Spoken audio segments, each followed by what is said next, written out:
Slotkin, Democrat running for the U.S. Senate.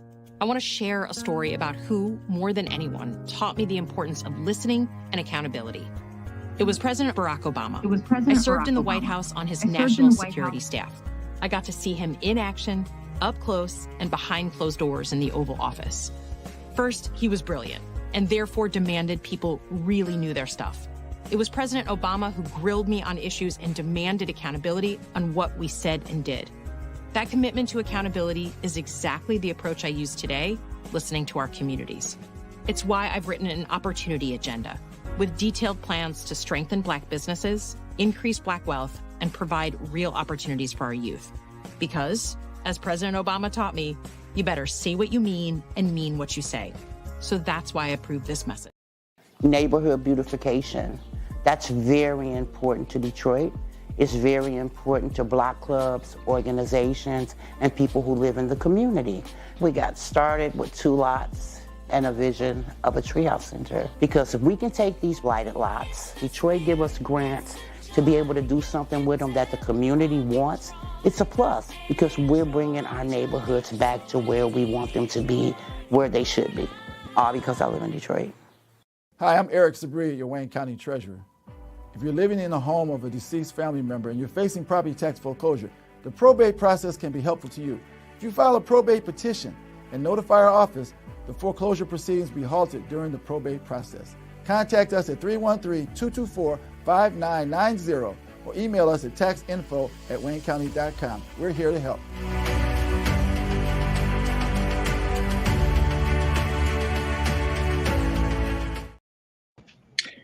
Good morning, everybody, and welcome to another episode of The Week That Was. My name is Saeed Khan, and you might notice that we have a little bit of a leaner lineup today. This has nothing to do with the Feds cutting the interest rate. Oh, there we go. Just as I said that, looks like the rates are going back up. All right. Well, wonderful that we're all here.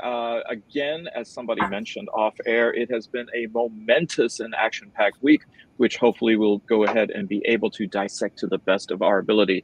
Joining us are our usual troika of lawyers, Steve Fishman, Bill Seikaly, Joel Sklar. We have labor and community activist Barb Ingalls, veteran journalist Nancy Derringer, and of course, co-founder of Deadline Detroit, Allan Lengel. So, another assassination attempt, this one thwarted, and they actually caught the person live. Ryan Ruth, suspected of lying in wait outside the shrubbery of the Trump International Golf Club near West Palm Beach, Florida. Somehow someone finally spotted a rifle barrel, and the individual was apprehended after some shots were also fired. By the Secret Service. By the Secret Service, yes, not by the caddy, yes. No. So, well, it doesn't matter because Trump wasn't going to tip the caddy anyway. But so what are we to make of this in America? Yes, Nancy. I would just like to harken back to an earlier era of The Week That Was when we were still doing it in the Ford building. And I believe we had Jeffrey Feiger on. He was a member of the panel. And he said at the time, we were talking about Mar-a-Lago, it was during the first Trump administration. And he said that Mar-a-Lago, the reason Mar-a-Lago sat on the market forever was because it was considered a dog property. And if you've been there, you know that it's right on the main causeway to Palm Beach, or one of the main causeways. I think there's 2, or at least 2. And I know this didn't happen at Mar-a-Lago. This happened at his club. But, you know, Trump is known for, apparently the Secret Service has told him, like, you shouldn't be playing there. It's way too close to public roads. We can't close these public roads for you. Obama, presidents like to golf. I mean, that's just a fact of life. Obama used to play at the course at Edwards Air Force Base, or whatever they're calling it now. The one that's Joint Base Edwards. Joint Base Edwards. That's it. Because it was securable. Oh, sorry, Andrews. Edwards, that's right. Out in Joint California. Yeah, and it's securable. And they said, this is where we can protect you. And because Obama had, I think, some respect for the people who did that job, he complied. but Trump refuses. He likes to be among ass kissers and glad handers, and that's what he gets at his club. And so I'm not blaming him for this at all. And unlike some Democrats, I am not saying that I wish the guy had succeeded, because I want to see Donald Trump die in prison, not on a golf course. I want to see Well, him I mean, part of it humiliated. though, Nancy. I mean, his physique looks like he plays golf with those virtual goggles on. So I don't know how much he really roams around. Allan. I mean, I think the Secret Service has to do whatever it possibly can, has to sort of anticipate what the blind spots may be. But at some point, where if you still feel there's a vulnerability there, it's incumbent on the Secret Service to say, no, you're not playing there, much in the way that when he wanted to go to the Capitol after giving his rah-rah speech on January 6th, they said, no, you're not going up there. And they put their foot down. And I think there's a balance there where they have some responsibility to say no in some instances. And it may get to the point where if they can't guarantee his security, that they just have to say, no, you can't go there. It's not secure. But Allan, what if he snatches the wheel of the golf cart and swerves it into the direction? Well, didn't account for that. Yeah. I guess, Allan, you're the Washington hand. How much latitude does the Secret Service have in essentially telling their boss, the president, that no, you can't? I mean, can they do that? Or I think so. I think there's a balance. I mean, obviously, look, the president or the ex-president has a lot of influence and power there, but I think at some point the Secret Service has an obligation that, and they can insist, like they did, where they said, you're not going up to the Capitol. He wanted to go up there. And they said, no, you're not going. It's not safe. It's not secure. You got all these crazies out there with guns. And so I think there is some power that they have to put down their foot in certain instances. Steve. Yeah. Isn't this just another instance that we keep seeing over and over again? You read the background of this guy. You see the kinds of things the guy's doing, and he has access to these kinds of weapons, and he can walk around with weapons like it all. Gabby Giffords wrote a column in the New York Times this week. I think the headline was something like, "It all comes down to guns. This is one nation under guns, and they can talk about anything they want, blame it on the Secret Service, blame it on Trump.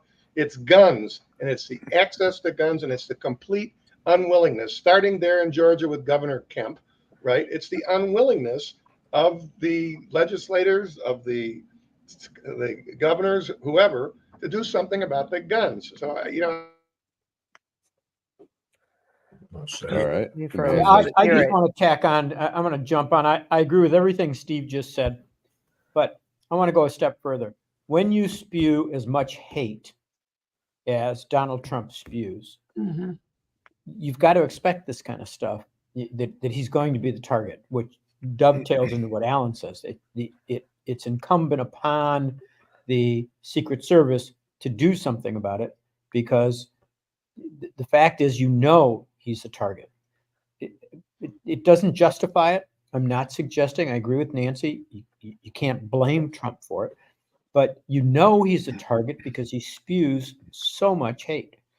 He attacks. There's a lot of people who spew hate, though, and I don't think that with very small, I mean, a very few exceptions, I don't think this justifies, or even I don't even think you should. I want to make it clear, Nancy. I agree. It doesn't justify it. Yeah, I know. It does not justify it, but it points out that he is a target.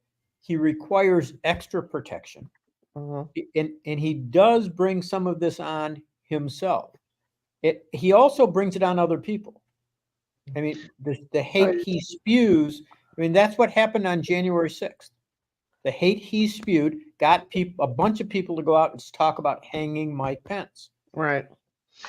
I'm sure Kamala is surrounded by more Secret Service and quietly, and it's like not showing up at Labor Day and going places where there's bulletproof glass. It's the same. But here's really what I wanted to get to. Steve's right. It's the problem of guns, but it's a problem of guns combined with a society that spews hate and spews violence. I mean, Trump's whole thing is this macho stuff. And just such a joke. And when you push that stuff, and when you talk about violence like this society has, I mean, remember his early rallies when he'd say, throw that guy out, I'll pay your legal bills. Right. Yeah. Right. It's a combination of those things, in my opinion. No, let me ask, I mean, you and Joel, the last time I checked, Brandenburg versus Ohio said that even political speech has its limits if it is likely to cause imminent lawless action and violence, and it is intended to do so. Right. How is anything that people like Trump and J.D. Vance saying, especially regarding Springfield, Ohio, and the results we're seeing in Springfield, Ohio, not considered something that can then be proscribed and banned? Well, Joel, you want to take this? I'm going to go. I mean, my guess is with political speech, it's going to be somewhat broad. And by the way, anybody listening, you get exactly 5 minutes of continuous legal education credit for Joel's answer. but my guess is with political speech, it's relatively broad. Although these are incendiary statements, I don't know if they would fill the criteria of inciting people to violence as far as a legal standard would go. That's a really, shouting, again, fire in a crowded theater. That's the usual example that you get of inciting something that is going to cause harm. Here, I think the intention certainly is to cause harm, but it's couched in a way that is within the parameters of the First Amendment. But what's happening in reality is brutal. These Haitians are being demonized. They're helping the community. They're helping the community grow. The problems in Springfield is growth. Too much growth too soon because of the immigrant population that is adding to the economy. So what they're doing is god awful. Again, it could be Jews, blacks, Chinese, anybody you want. Just add the name. But this country has gone through. I mean, that's a good problem to have. We're growing very fast, and we're growing fast because the economy is starting to pick up and boom again. I mean, that's something that we've been through in this country throughout our history. And, I said myself this morning, there are two things I've said on this show before that I never thought I would live to see. And one is the GOP falling into the embrace of Russia, and supporting a man who would have been totally at home in the old Soviet Union. The second is Israel teetering on the brink of becoming a pariah state.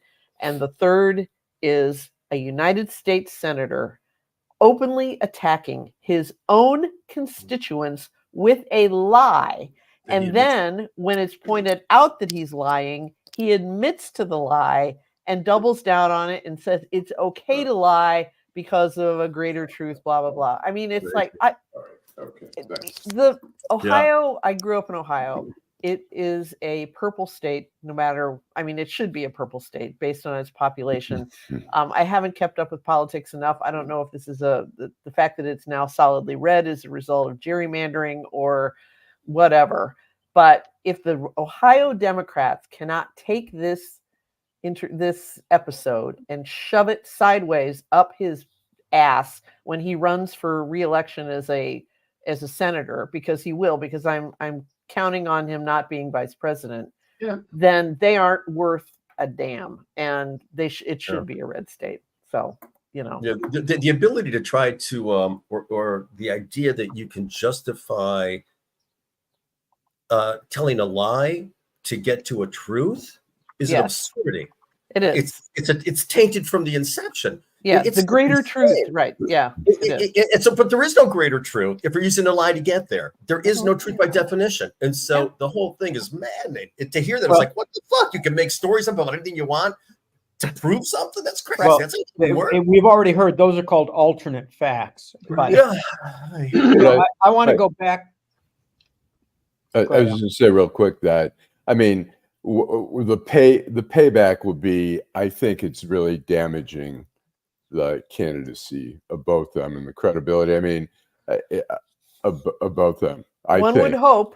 I would think. I mean, look, the base could give a shit.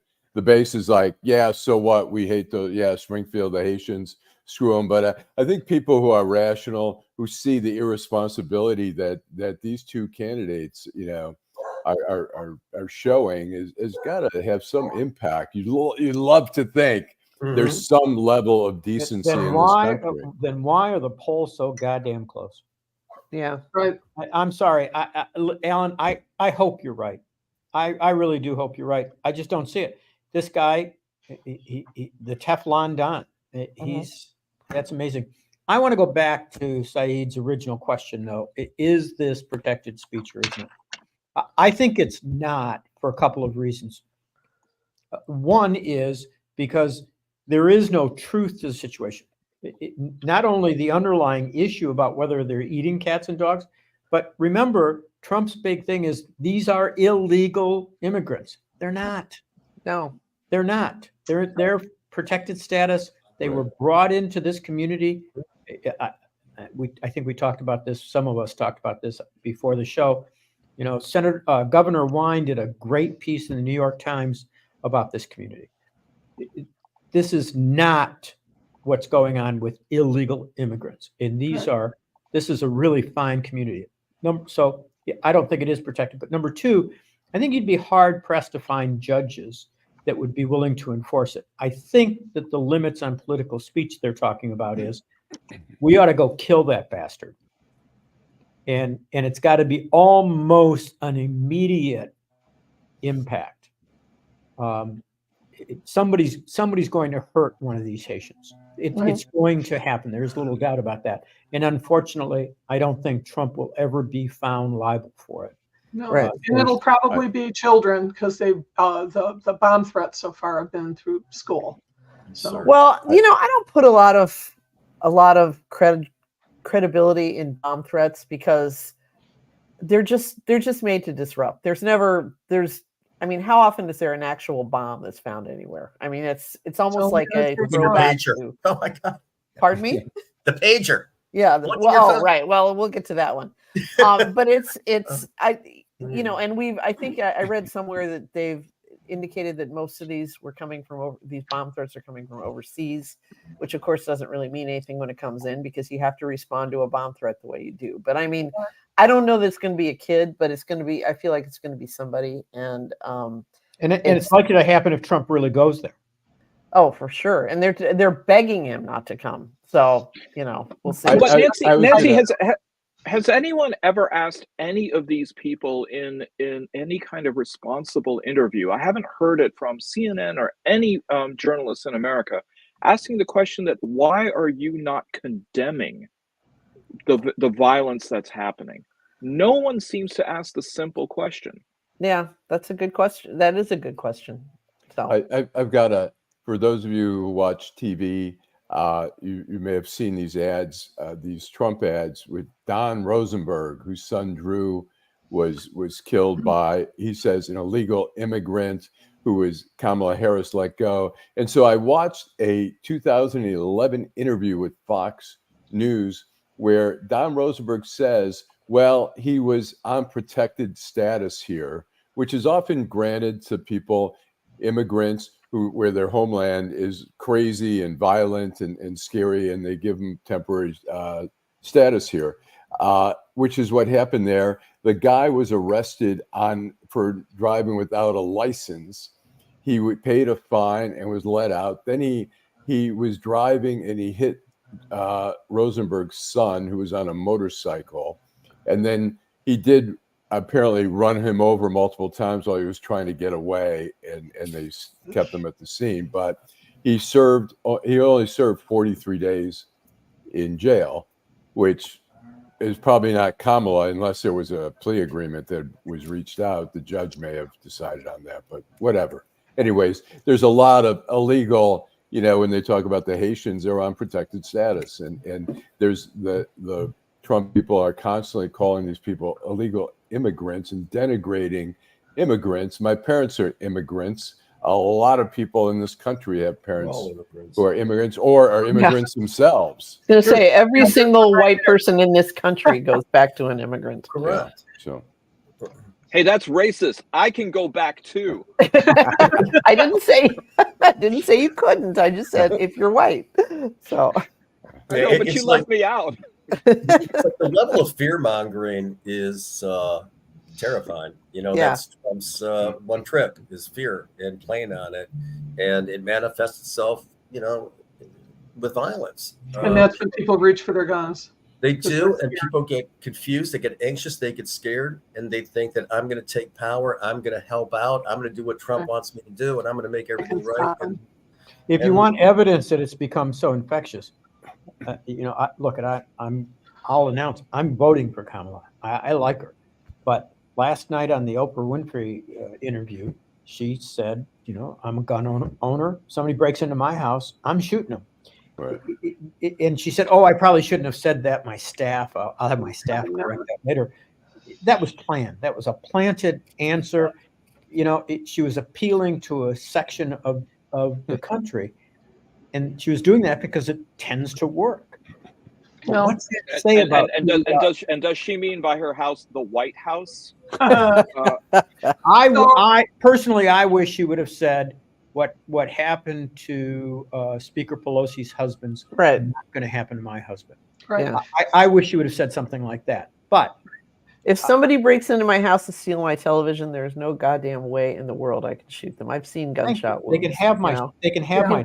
You can have all my shit. It's the only time you're getting shot by me is if you're hurting me or someone that I love or any. Yeah, but Nancy, you're speaking from immense privilege because I bet you your TV is bolted into the wall. So no, it's not. Good luck. I hate that look. You break in my place and you steal the frozen knishes, you're dead. Dead man. You're dead. She said, Alan, we covered that. She said someone she loved. You love your frozen. I think you'd be surprised. What kind of Shonda is frozen? Yeah, well, during actually I don't have them anymore. I did during the pandemic order from the famous Knish place in New York, and they weren't so great frozen. So. No, they don't travel. Hey, no, Alan, I think the last time I had a Knish in New York, it was from a food cart that was halal. Oh yeah, how was it? Was it good? Yeah. It was good. I just wanted to say, I think you'd be surprised at how many lefties and big old lefties have guns. And a lot of them do. Not just hunters, because I know people that hunt and eat their game, and I mean they're genuine, right? Well, they are crazy up there, but also for protection. Is because and it's a normal thing. I think almost every anarchist that you will meet, and I know more than I oughta, they all have guns. Yeah. But isn't that part of the rhetoric that there's this misunderstanding that somehow the other it's all or none, that if you are a liberal, you are just categorically against the Second Amendment. Right. When I signed my Democrat card, I had to turn in my guns. Yeah. And I don't want to be near them. We don't have them in our house, although it's been threatened. Well, when my dad passed away, I realized that there were still a couple of guns that needed to be disposed of, and so went down and to the sheriff's department and signed them over to whoever was getting them. We still have 2 backpacks, by the way, if anyone. No, sorry. But can we do a little non sequitur here? Just we can. A little Seth Meyer mocking Trump for campaigning this week in New York. New York to nod along vacantly at a crypto bar before appearing at a rally on Long Island, specifically the electoral powerhouse of Nassau County. As we all know, every presidential election inevitably comes down to Long Island. We all remember the nail-biting final days of the 2020 election when everyone waited with bated breath to see which candidate would win the crucial demographic of uncles who smoke Marlboro Lights and won't stop talking about the Jets' 1998 season. Let me tell you something, kid. I'll vote for whoever gives the Presidential Medal of Freedom to Vinny Testaverde. Man was a hometown hero. Well, I mean, I think Long Island is in play because apparently Trump has already said that if he loses, that's going to be the fault of 2/3 of our esteemed law firm here of Fishman, Seikaly, Sklar, and also Mr. Allan Lengel. He's an anti-Semite. He's bringing on anti-Semitic tropes. He's questioning the loyalty of Jewish Americans to America. He demonizes everyone. He doesn't demonize his son-in-law Jared Kushner and his daughter converted Jew Ivanka. But he no longer mentions them like he used to, and he no longer clings to them, and they don't cling to him, from what I can see. There's still pieces of shit, but they're not involved in this campaign. Okay. No, but to hear the words, it's not a good thing to hear. Apparently, he said that if Harris is elected, that Israel's only got 2 years left, which, by the way, didn't convince Dearborn to switch over from Jill Stein. Go figure. Yeah, I know. Yeah, it's I mean, he forgets that more than half probably the people in Israel hate Netanyahu, and they equate the two together, Netanyahu and Trump. Yeah, and not all American Jews agree with the policies in Israel. I mean, there's it's a problem. It's a generalization that reeks of anti-Semitism, and if he loses, there'll be more violence at synagogues. It can erupt into god awful things. We'll have more Tree of Life events like we had in Pittsburgh, and that's terrifying. Yeah. Well, one of the things that is happening, which is, refocusing attention and intensifying attention to the Middle East, is the fact that in Lebanon there has been the case of electronics being detonated, actually simultaneously, particularly electronic pagers. And it seems as though there really is no ambiguity or dispute that this is at the hands of the Israeli intelligence services, particularly the Mossad, something verified by U.S.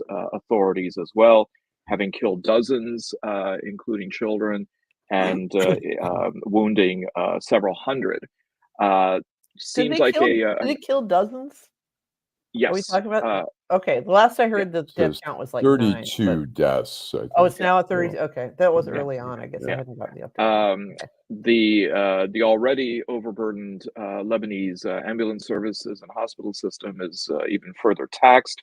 An escalation of rhetoric and of violence seems to be occurring. What is going on? Yeah, I'm not. Go ahead. I'm torn between a certain grim admiration for the tactic, because it really is, who would have ever thought of that? I mean, that I've always said that that 9/11 was a failure of our imagination to think that anyone would do such a thing, and it's kind of the same with that. But my other question is, what if one of those people had been on a commercial airliner? What if one of those? I mean, we have children who have been killed. Are children Hezbollah? If somebody had been in the bathroom of a airplane at cruising altitude and blew a hole in the fuselage or something else that caused the plane to have a crisis and crash, is everybody on that plane a terrorist? I mean, it's so reckless in so many ways, and I was very disappointed to see Peter Meyer talking about what a great, amazing thing it was on Twitter. He said he's knocked out the communications network. It's genius. It's like, fuck that noise. Anyway, go ahead. Well, I think it was specifically targeted to Hezbollah. Combatants. Yeah. It was. My thought was, I'm hoping that this was preemptive, that would make Hezbollah and Lebanon say, we don't need to do this. Let's step back. Maybe Israel will do the same. Just so Israel can show and illustrate, we can go any place we need to go. We can get you when you don't think we're going to get you. You turn on your blender, that thing may explode. Yeah. So my hope is it's preemptive and not a precursor to a larger offensive. When has that ever happened, though? It always leads to an escalation. It's just blood for blood for blood. It does. Yeah. So, Alan, well, I mean, you mentioned, Nancy, I mean, that there's the notion of grim admiration, but I mean, from what I'm seeing on social media and from some intel regarding the people within Washington, I mean, people are acting onanistic about this. I mean, they're literally, shall we say, as in England, in the home country, tossing off with glee as to how this was pulled off, as though it was some kind of James Bond like movie plot line. Right. Exactly. Yeah, it is. And even though I mean, notwithstanding the fact that it's probably a violation of several provisions of international law and a war crime, that seems to be further eroding in people's concern. and what that says then for the United States to supposedly uphold international law. Yeah. Allan, do you want to jump in before I have a different perspective on this? I think. Yeah. Look, the war's been going on, let me take it from this end. Anytime you have any kind of war and innocent people are killed, children, innocent people have nothing to do with it. It's a horrible, horrible situation. It is war. Well, I'm just saying, look, Hezbollah has stayed out of what's been going on. Allan. Well, let me just say something and then you can jump in. Okay. You asked me to say something. So I agree, but go ahead. Okay. And then you can tell me that I'm full of shit. I'm okay with that. Go ahead. Look, October 7th, Hamas came in and we've talked about this a million times. The justification in the Middle East is like endless and going back decades and centuries. Yeah. October 7th, Hamas attacked Israel and killed 1,200 people, some soldiers, a lot of innocent civilians, babies, whatever. The next day, and you can correct me if I have my facts wrong, you guys, but the next day, Hezbollah started bombing Israel. Okay. Israel didn't start that. And they have 60,000 people in the north of Israel who have not been able to return because Hezbollah, I think, is bombing every day that is going on, and Israel is retaliating. And so this is part of a fucked up war. And the consequences, nobody can say, yay, this is amazing, it's great, look at the children who have died. How can we possibly say that about any war that's good? But it's not a total, like, you can demonize Israel, and I'm not going to say you're wrong to demonize them, but Hezbollah has been threatening. They're saying we've got 150,000 rockets. We're going to fuck you up, Israel. They in 2006 they agreed with the UN that they would stay so far from the border. They've been encroaching on that ever since. And there was a peace treaty since 2006. They attacked Israel, and so this is an escalation of the war. I'm not saying good or bad. It's part of the war. But go ahead, Bill. Well, I've got a couple things to say about this, and I'm going to tackle this. I want to come at it first from a slightly different point of view. I want you to think about, and I, Layla, agree with you. As far as I'm concerned, overall, this is part of a plan of genocide. I think that part of the Israeli government, not attacking Jews, I want to make this clear, are involved in what they consider a final solution. And I think it's despicable. And I think that you've got hundreds of thousands of people marching in the streets in Tel Aviv and throughout Israel, demanding a ceasefire and demanding a release of the hostage, which everybody seems to want. So what's the Israeli government response here? They get these pagers, they get these walkie-talkies. You know what? I haven't heard anybody talk about this. They had this information. They had access to these walkie-talkies. They have had access to these pagers. They could have prevented almost every attack that you could imagine they conducted because they had access to all their communications. Or alternatively, they could have blown them all up at one time as part of an attack into Lebanon. They didn't. What they did was engage in state-sponsored terrorism. This is nothing short of state-sponsored terrorism, headed up by Bibi Netanyahu, who, instead of trying to work on a peace plan, what's he do? They decide to go after the pagers and walkie-talkies and create havoc in Lebanon, which, by the way, folks, you want to talk about going after Hezbollah? Last time I checked, Lebanon is a free and independent country, part of the UN. And Israel doesn't have a right to conduct airstrikes there without violating all kinds of international. I have to disagree with you on that. They're not an independent country? I'm sorry. Look. No. Lebanon. Well, let's clarify Lebanon. Lebanon, the government of Lebanon does not condone a lot of things that Hezbollah does. Hezbollah has become part of that government because they have a more powerful military. And so when Hezbollah attacks Israel, Israel has a right to go in and attack. I don't, when you talk about genocide or whatever, I'm not going to argue that term. It's been thrown in the Gaza. I'm not going to argue with you over that, whether right or wrong. But in Lebanon, Hezbollah is when they attack, Israel has no reason to go into Lebanon, period. They have no reason. Why are they going into Lebanon? Because they're being attacked. And tell me if I'm wrong. One question. I don't think you can look at any of these independently. Question is, do you want to stop this war and release these hostages, or do you want to expand it? Let me suggest. I agree that they went into the West Bank. They went into the West Bank and started destroying buildings. They've gone into it. They pulled this stunt not as part of a strategic attack, but to create terror. And that's what they've done. They've created terror in Lebanon. That maybe this is a recruiting tool for extremists. I think there's a legitimate question now to ask that whether Mossad is a bit too good by half for what it does, if it is able to infiltrate pagers and ostensibly get people in Hezbollah to that degree of precision that are, basically first of all, why they're carrying pagers, I don't know, but this is even Fish doesn't carry a pager.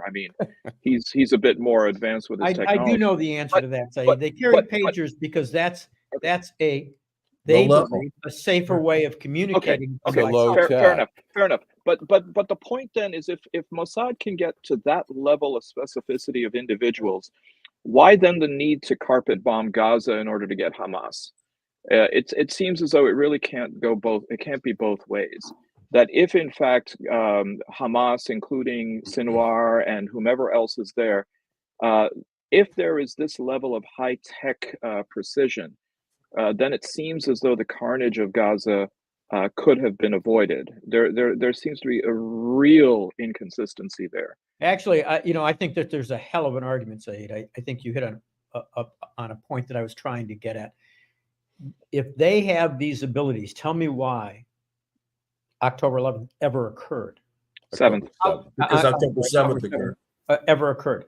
How could they not have known that was coming? What kind of an intelligence failure was it? I agree. Hold on. Let me just answer that question. How did 9/11 happen? It's because governments we're made of human beings. We make mistakes. People in positions sometimes don't give enough weight to information they have. Sometimes they dismiss information they shouldn't dismiss. There's a human element in this. Governments aren't perfect because we're fucking human beings and we make mistakes all the time. So there could be, I'm not sure if Saeed, if you're right, if they have all this intelligence and they know what was going on. I think we're going to find that out. And if so, there should be a consequence. I think Joel, in fairness, you're right. There's a macro threat and then there's a micro threat. There was a general threat on 9/10 facing the United States because we're the United States. Hamas has been around since 1987. The threat coming from Palestinians, as far as how the Israelis would see it, is far older than that. So the idea of vigilance and the idea of having the kind of tech support for it, I think that there is a difference between looking at Israeli intelligence services on October the 6th and looking at Condi Rice, ignoring chatter on September the 10th. Yeah. So, again, we don't know what information they had, who acted on it, and who didn't, and that's going to come in time. From what I've read, is that they had intelligence from a year ago. And people kept saying they're not specific capable. Intelligence. Yeah, right. Specific. They had a map of basically what was going to happen, and the intelligence people were saying no, they're not capable of that. Right. Here's the thing. I had dinner the other night with a group of people, and one of the people happened to be, He's 80 years old now. He was intelligence in the Israeli army, and he's a peacenik. He says, look, the war in Gaza is over. He goes, there's nothing really to fight. He says there's snipers, whatever, there's guerrilla warfare. He goes, that war is over. I think most of the level-headed people want the hostages back, want peace, want to bring humanitarian aid, rebuild the Gaza. There's no reason for all the craziness in that, but we have extremists on both sides. We've got Netanyahu and his Ben Gvir and Smotrich, who are extremists of the worst kind. And then you've got the other side, where you've got Sinwar, who's like, oh yeah, okay, well, yeah, what we want exactly, because we're going to get exactly what we want because we don't care. We're not in a hurry. We've got patience. Their people are suffering. We have two sides that don't care about the Palestinian people. And that's the thing that's not only in that area, but is also regional. And Saeed and I were talking about the other day in Lebanon, where there's 250,000 refugees from, generational now from 1948, who don't get citizenship, can't buy land. It's a regional, the Palestinian issue is a regional, it's not just an Israeli problem. The Palestinians have been treated like shit in a lot of these countries. And it's just a bigger problem that needs to be addressed holistically and not just. Well, but doing this is not the solution. I agree. Continuing to attack them, continuing to demonize, even in this country. I mean, I don't know if any of you saw how Senator John Kennedy from the not so great state of Louisiana went after the executive director Mary Berry of the American Institute. Maya Berry. You're right. It's Maya Berry. Went after her for supporting Hamas and supporting Hezbollah. I mean, of course, all Arabs support those entities. It's a ridiculous proposition, but you know what? It's okay to talk about that when it's Palestinians involved. It's okay to be anti-Semitic if it's Arabs. And she was there to talk about anti-Semitism, which isn't limited to Jewish people. Correct. And to talk about hate crimes. And here Kennedy comes after her like that. It was and said, you ought to hide your head in a bag. It was one of the most disgusting pieces I've ever seen. It is disgraceful that woman should have been treated that way. This is a good organization that tries to prevent hate, not only of Arabs, but all people. And Senator Foghorn Leghorn is a pig. He always has been. Bill, along with that, you had Kennedy, but where are the voices to rebuke? I haven't really heard anything from either other NGOs who would be affected by this testimony and this hearing, showing solidarity, or other senators, or even the White House. Listen, I completely agree. That's why I said it's okay if you do this to an Arab, especially a Muslim woman. She's a Muslim woman. Why not be able to attack her? Look at what we do to Arabs on television. Look what we do to them in the movies. That's fair. People really have no idea what it was like to grow up as a Palestinian. You want to get me going? We've been demonized in this country far worse than almost any group in this country during the 60s, 70s, and the 80s, and the 90s, and the 20s. It's ridiculous. And you know what? My people, as a culture, my people aren't going to exist in 10 years if this keeps up. And it's not right. It's not fair. That's true. So this may not be the most delicate pivot, but I'm going to try by saying that it may not just be Jewish Americans who had been charged with sex crimes who kill themselves in prison given the opportunity, but music mogul Sean P. Diddy Combs. So you're gonna put him in with Palestinians, for God's sake? No, I put him in with Epstein. I put him in with Epstein, Bill. Fair play. My goodness. And you're drinking a Diet Coke on top of that. what's next? Dogs and cats living together or getting eaten in Springfield? Well, anyway, Sean P Diddy Puffy and Puff Combs has been charged with a plethora of sex trafficking and racketeering charges. He was denied bail even though he was going to put up his $50 million house down in Florida. And he has brought in a new phrase into the lexicon, though still pending with the Oxford English Dictionary. Nancy. Freak off. No. Freak off. Damn it. Yes. Freak off. Oh, I thought it was going to be lube room. Did you see 1,000, whatever. There was a photo in the Washington Washington That lasts a long time. of his lube room. Of his lube room? Wow. That's What a massive 50 lubes with pumps. Apparently, Barb. Yeah, like those big things that ketchup at Wendy's. Yes, you know? yes, that's exactly what they were. You mean a vat? Actually, well, no, Barb. Apparently, there were 784. How can we put this? Phallic sex toys that have been retrieved from Mr. Combs. Yes, and the dildo room and the lube room.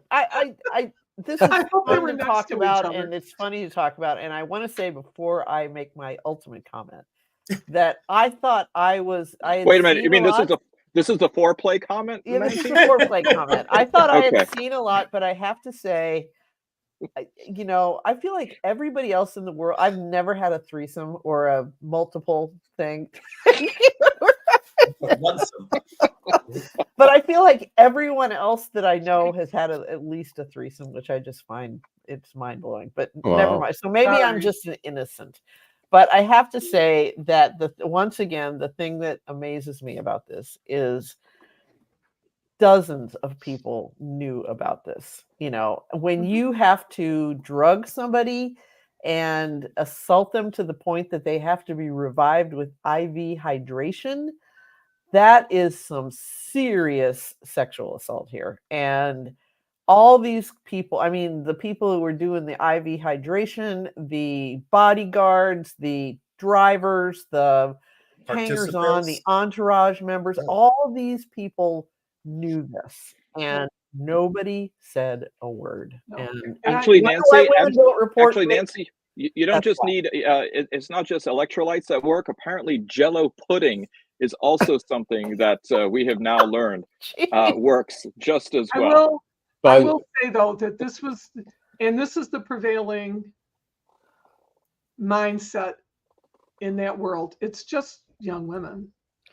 And it's not just young women, though. There are men involved in this, too. I mean, men who are and the victims, too. I mean, they're apparently Puffy is bi, and, there were multiple victims of both genders. And this has to do, I think, Barb, I'm going to disagree with you for the first time, I think. This is not, in my opinion, a male or female issue, unfortunately. Mm-hmm. I think it's a fame issue. Right. I was raked over the coals when I said that the Charles Pugh story was the worst kept secret in the city of Detroit, state of Michigan. And a woman dragged me on the radio. How could you say that?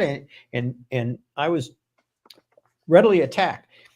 But it was true for all the reasons that Nancy said. There's always a bunch of people. I mean, I had cameramen at Fox who said, "Oh yeah, I used to see him diddling kids on the side," all kinds of things. And because he was famous, people thought, well, that's what famous people get to do. Yeah, right.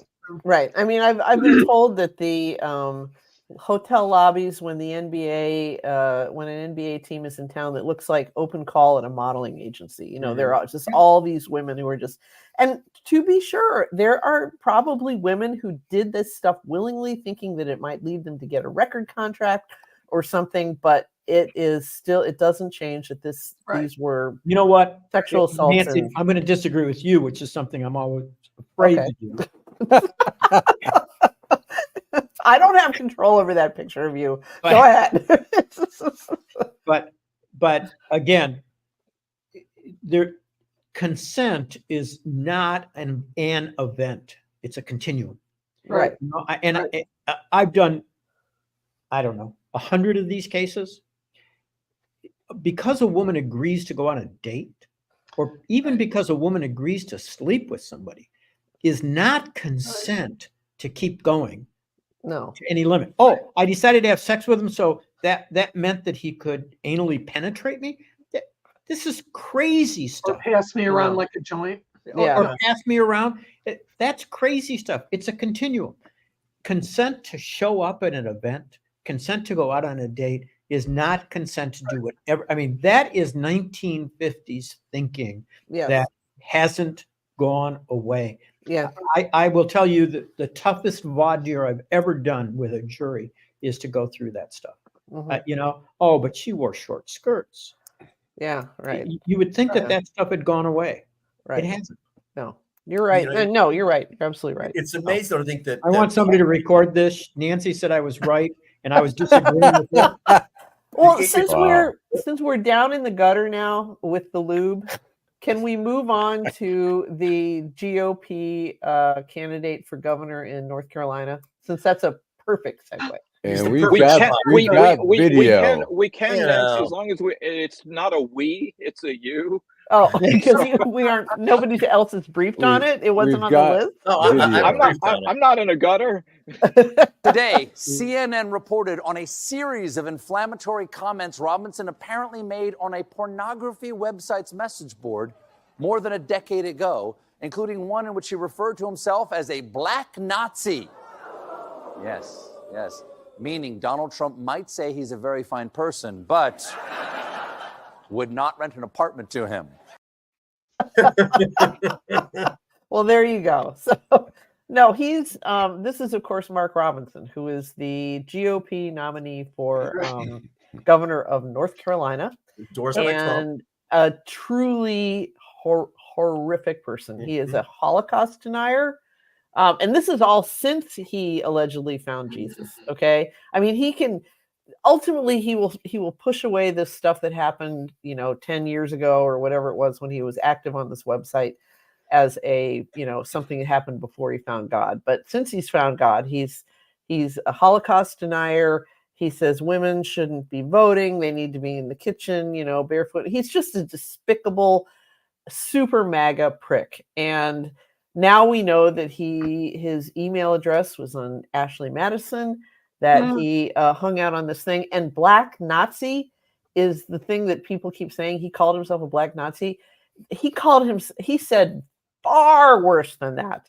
Black Nazi is just what you can say in a newspaper, in a family newspaper. I mean, the sex stuff was just disgusting, so he's called MLK Jr. Most benefits of a man and a woman. You can take the man out of it, but he's not. It was just like, what the fuck? Exactly. And then he also this was a separate story that didn't get much traction a couple weeks ago, where some guy that used to run one of these porn stores in wherever he's from said he was a regular. He would come in all the time and he would sit in those booths, those 25-cent movie booths. And I'll tell you, this is just something that I know, even though I've never had a threesome. The kind of guy, since the VCR was invented, and this guy's younger than me, so we can assume that the VCR was invented in his lifetime. The kind of men who hang out in the 25-cent movie booths in porn stars are not there to watch the movies. They are there for the glory holes, and I will go no further than that because we're already into. I'm sorry, Nancy. We have our in-house Dr. Ruth here.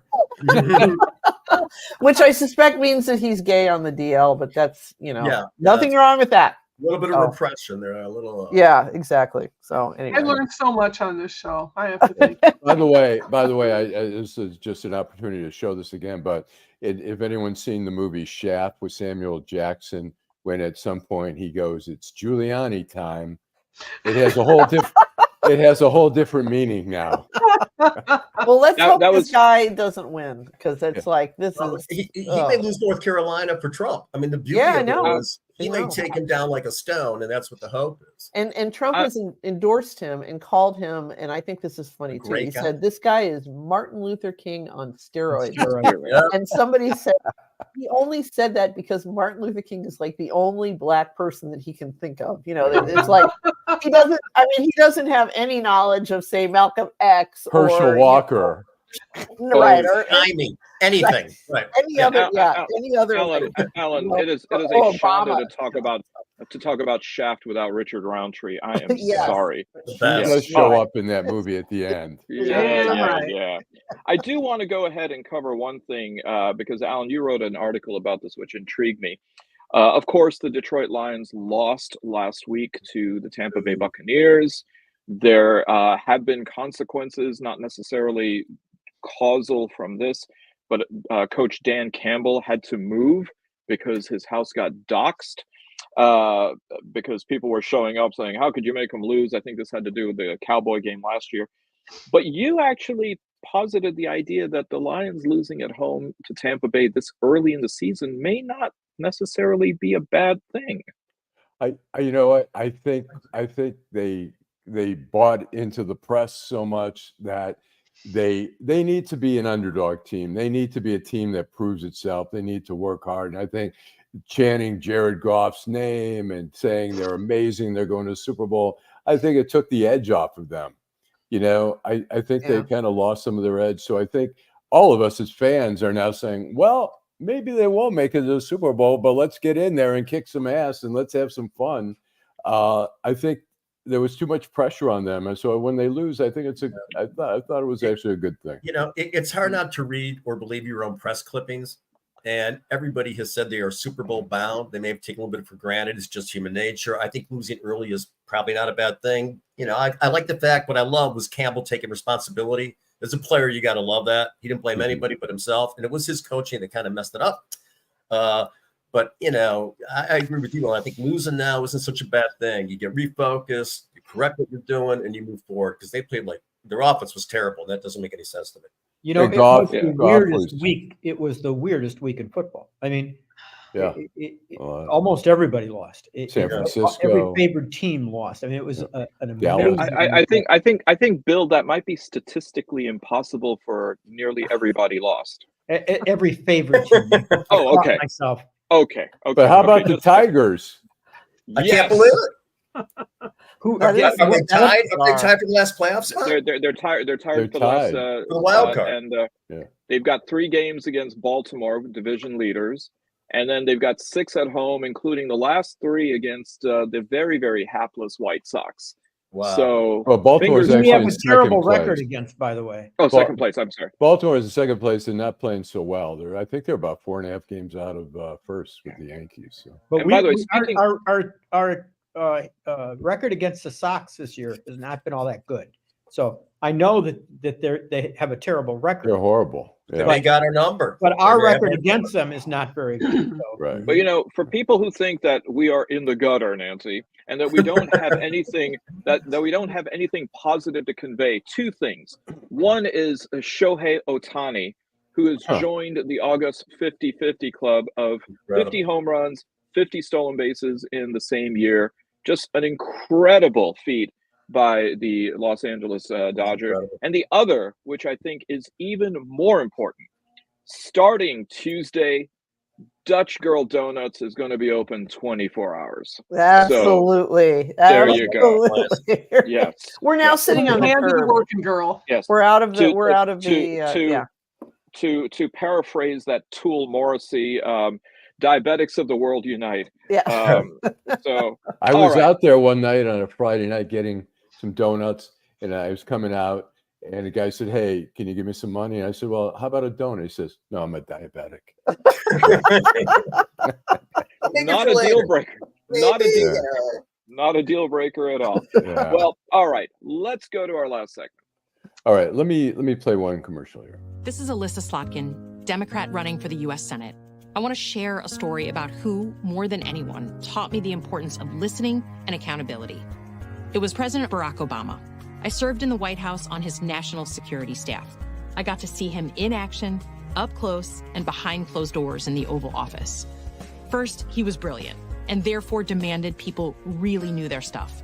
It was President Obama who grilled me on issues and demanded accountability on what we said and did. That commitment to accountability is exactly the approach I use today, listening to our communities. It's why I've written an opportunity agenda with detailed plans to strengthen Black businesses, increase Black wealth, and provide real opportunities for our youth. Because, as President Obama taught me, you better say what you mean and mean what you say. So that's why I approve this message. Nice. All right. And downtown Detroit, Robert Wells, Schmuck of the Week. Okay, we've got quite a few, and Bill's chortling puts him first. I have. I wish you would have called me last. I have too many this week. We can come back to you as an encore. Well, I'll just run through these quickly. We've talked about most of them. Mark Robinson, I think, has got to be right up there. But I have a group that I want to name as mine. Senator John Kennedy, Mossad, the IDF, and the Israeli government for expanding the war, not attempting to resolve the conflict, and not trying to get the hostages back, not trying to create peace in the Middle East, and for trying to eliminate my people. They're my schmucks of the week. All right. Nancy. Okay. On a related note, I had, of course, I had JD Vance up there, and he's so consistently, so easy, reliably schmucky and easy. It's just the thrill is gone for me and JD Vance. So I'm giving it to the second person on my list, the worst political cartoonist in the nation. That would be our own Henry Payne from the Detroit News, who today published a cartoon featuring Rashida Tlaib sitting at her desk. And because he's not a very good artist, he had to put a sign on the front of her desk, Representative Tlaib. And she's looking down at a little smoking pile of rubble on her desk and said, "Odd, my pager just exploded." So Wow. Yeah, wow. So I don't even like Rashida, but that goes way too far. Yeah, it does go way too far, but he goes way too far all the time. Ridiculous. I mean, he used to draw Barack Obama looking like a chimpanzee. So, it's like but for somebody, you'd think a person who's in the news business knows the difference between Hezbollah and Palestinians, but apparently he doesn't. And there we go. So Henry Payne, enjoy it. Not that he gives a shit, but there you go. Thank you, Nancy. Okay. Thank you. Joel. Oh God, it's got to be P Diddy and Robinson. It's got to be. I mean, it's an easy choice. Robinson's thing was great. I did read the whole story. I read Reddit. I went everywhere I could to see what the hell is going on here. This guy is like the classic Republican, puritanical, everything, whatever. And the guy's clearly, bisexual or gay. The guy, is a pervert. Not that there's anything wrong with that. Right. Hey, listen, to each their own. Different strokes for different folks. So, which I think was what he was doing. It depends on the room, Joel. It's true. Or this private theater. But he is, and also you guys are going to get us an RX rating eventually. My other one is that I think P Diddy jumped the shark when he went from Puff to P Diddy. I'm not sure we've seen all these crazy parties before. He was just, Puffy with maybe Lopez hiding a gun. But this is really, I think it's a phenomenon where men of incredible wealth and power end up being so fucking base. It's like all the guardrails go away when you hit your $3 million or something. And then, just so I can add, the reality for P. Diddy sitting in a fucking jail, coming from a Miami mansion to where he is now, that has got to be fucking with him massively. And that experience is amazing to me. That existential experience, we're going from the penthouse to the fucking cell. The mind fuck, forgive me, that it must be is remarkable. So I'm sure he's on suicide watch, but my God. Oh, he is. He actually is. Yes. As is apparently Justin Bieber. I think people are quite concerned about him as well, because he's now almost certainly going to have to testify. And I think he's worried if that's going to breach the omerta, and they're going to find him at the bottom of Lake Ontario with I don't know, a rubber duck tied to his ankle.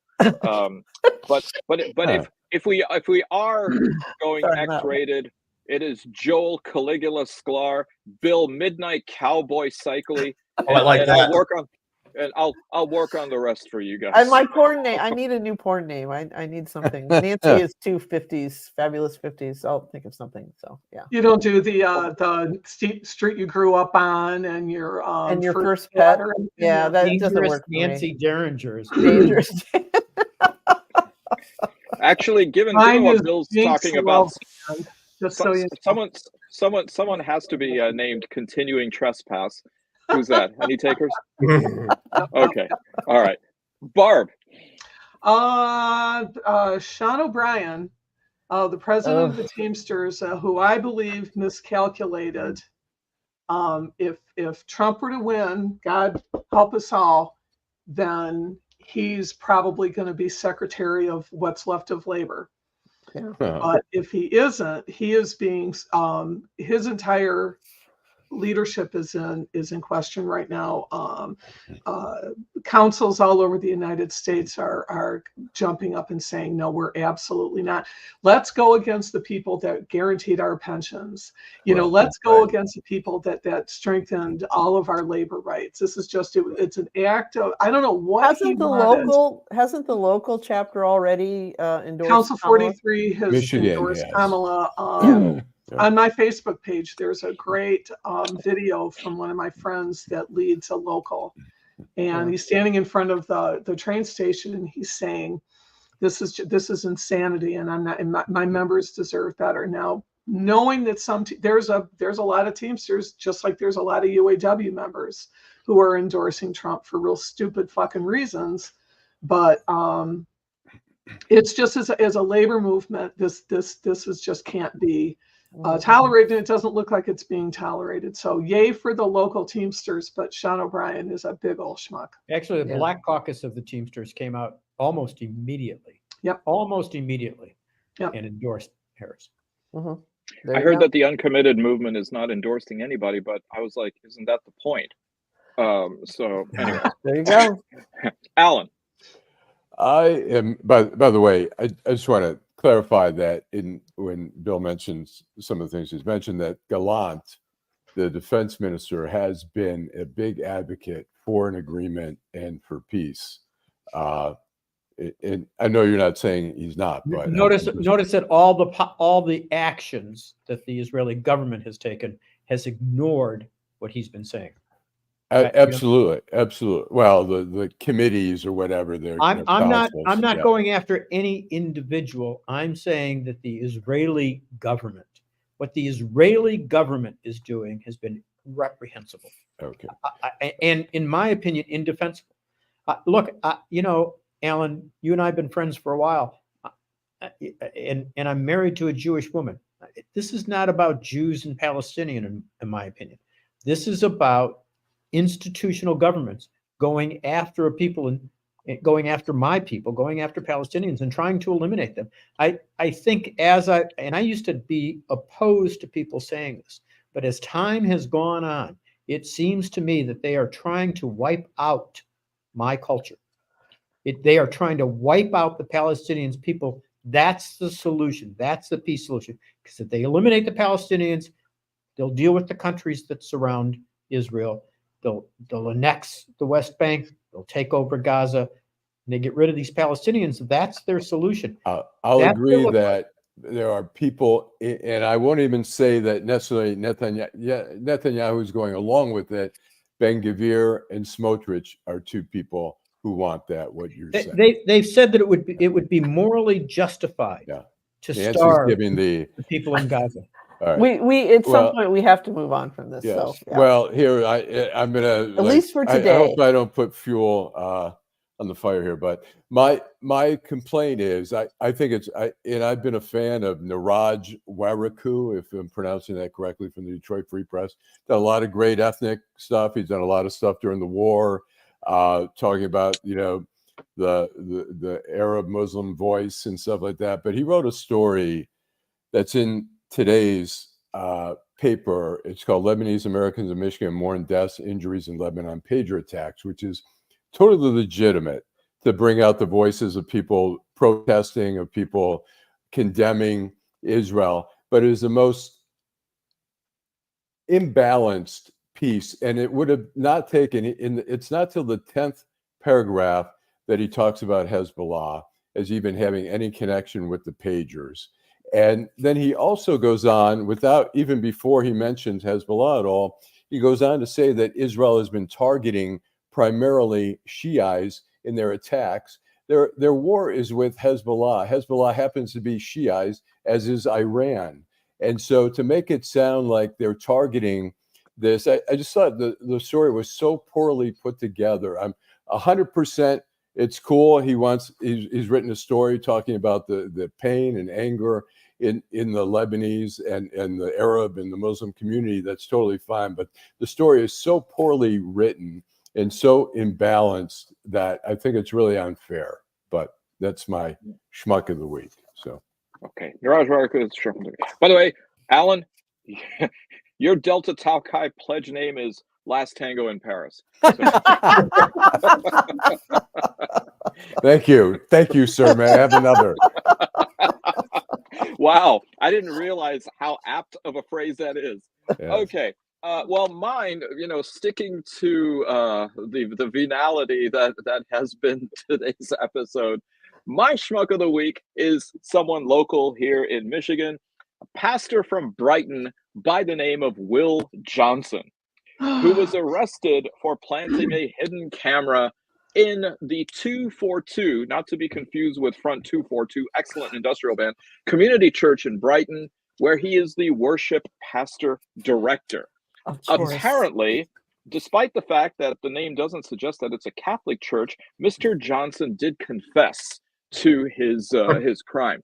But if you were to go to any website that has the article and see his mugshot, Mr. Johnson has no shirt on. So you see a rather hirsute chest, not so much as far as his bald head goes, but a pretty decent beard as well.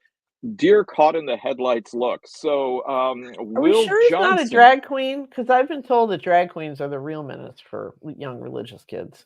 Not these, assistant pastors who inevitably end up with the 17-year-old. Within 200 feet of a school. I'm 28. She's carry on. It was a non-public unisex bathroom in the church's backstage area, according to Eric Rauch, the executive pastor for ministry operations. Upon confessing, after being confronted by other church leaders, he was promptly dismissed. But Livingston County cops, now no longer addled by having to worry about security for Donald Trump or for John James in their latest rally out there in KKK country, got to go ahead and focus on real crime as they did. So Mr. Johnson, adding to this long list of people who love recording things, including that South Asian doctor in Rochester Hills, you're my schmuck of the week. Yeah, good one. There you go. Absolutely. Thank God I'm normal. Yep. That's all I can say. Thank God I'm normal. Are you declaring that, Nancy? I'm declaring that I am normal. I do not that I can look at. I don't call that a self-declaration. You can look at my search history anytime you want. I mean, everything. Nancy, everything changed after 1915 when Einstein said it's all relative. I do not get off on watching people do pee and caca. I'm sorry, I just don't. So there we go. Well, if you were to say that your particular predilection was watching Einstein videos, you know what? Not judging. Bill. Sometimes a cigar is just a cigar. I just wanted to take a moment to respond to Ann. Ann, I love you, dear, and I respect you. I've enjoyed your comments. You are not the first person to call me nutty. It's a fairly common trait, but I'd love to have that discussion. I'd love to believe that I'm wrong about what I'm saying, but I just don't see any evidence that I'm wrong. I do think they're trying to wipe out my culture. I'm a proud Palestinian, a proud supporter of Jewish people and the Jewish culture, but I really think they're going after my people, and I'd like to see some evidence that I'm wrong about that. And I'm not talking about Jewish people doing it. I'm talking about the Israeli government doing it. Yeah. All right. Layla, thank you. I need the support. I appreciate it. All right. Well, thank you for joining us for. Well, Bill, we love you no matter what. I know. Well, situational. And Nancy, I do have to say this about threesomes. There's not a man on this show or any man I know who's going to deny having a threesome, even if they've never had one. They're not going to say they did. It'd be overwhelming because they've all had one. so much responsibility with one. I mean, I was like, oh my God. It's hard enough to let one person I can't believe somebody's not going to be happy. It's not going to be Bill, I got to say, that's the first time I've been mansplained by a guy. Yeah. It's hard enough to let one person see your naked body, let alone two or more. So oh there my we God. go. And the conversations, Jesus. Yeah. Christ. I'm doing what? Where? Actually, Alan, I don't need two women complaining about what I'm doing. Right. Alan, I mean, twice the aggravation? What? Alan, please tell me the high holidays are starting soon so we can all atone. Come on. Just around the corner. Just around the bend. All right. Have a great weekend, Great everybody. Google Thank to you, you. Bill Seikaly. Thank you, Joel Sklar. Thank you, Nancy great. Derringer. Thank you, Barb Ingalls. And, of course, thank you with the last word, Allan Lengel. Drive home safely. Take care,